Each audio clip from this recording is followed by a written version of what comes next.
សូមអរព្រះគុណព្រះករុណា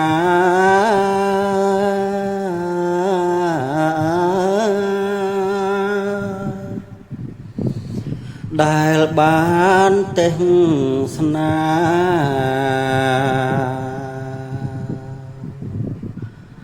ដោយអ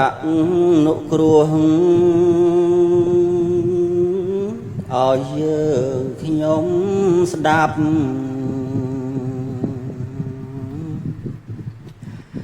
យ៉ាងពិរោះដោយធម៌សប្បុរស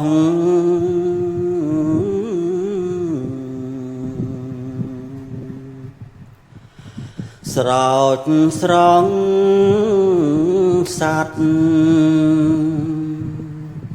យើងខ្ញុំលើកមក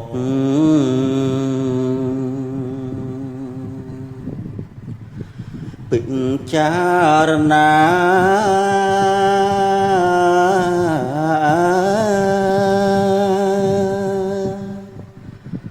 ធ្វើម្នាក់សិកា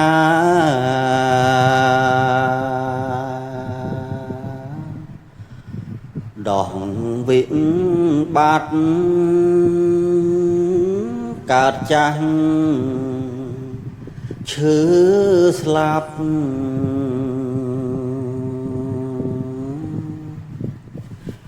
ឲ្យខ្ចាយបាត់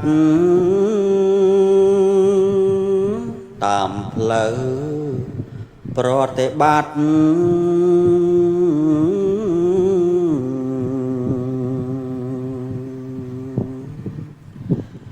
ព្រះធម៌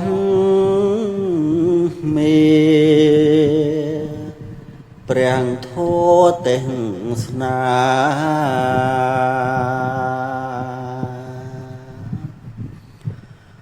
បំភ្លឺផ្លូវ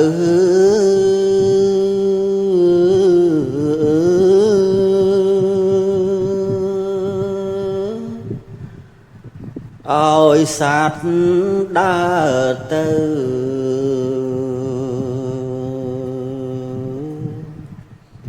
ត្រង់មេគីសម្រាប់នឹកពី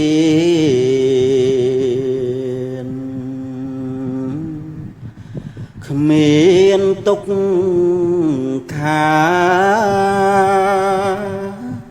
តាមមិចឈិងមេ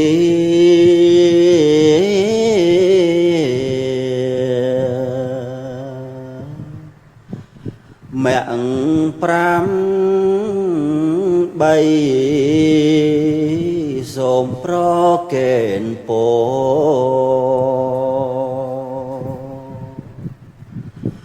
ព្រះជន្មយូ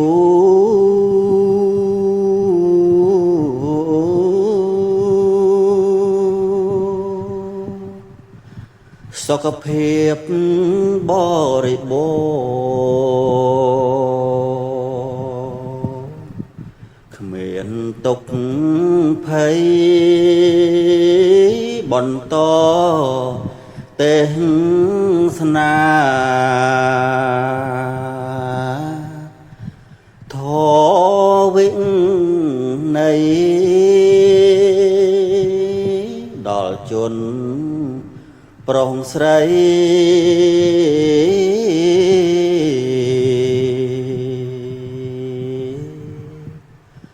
ត